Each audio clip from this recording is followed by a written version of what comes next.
You have reached your destination. Yep. Alright, well, so much for Plan A. What's left of Plan A is over there on my workbench. I'll show it to you. Here's Plan A. I intend on keeping this tip. I'm going to desolder this. Oops, I'm going to desolder that. Keep the tip in case I need to do any work to it. And I have replaced it, as you can see, with the first small length of copper tubing. I cut that down, I flared it out with my flaring tool, and I put rubber hose on there. These are self-tapping screws, or self-tapping screws. I've also got the sanding unit grounded that way. And same thing here, another self-tapping screw.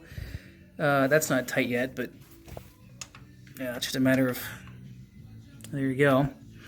And then, oops, down, around, over, and the horseshoe blows. So, not displeased. Not a bad job.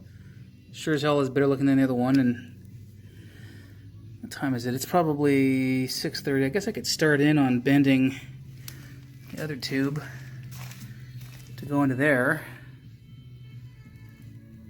Yeah, and then down and around and over and up and yada yada yada. Fuck it, I might just do that tomorrow. Tired. Need to eat something. Yep.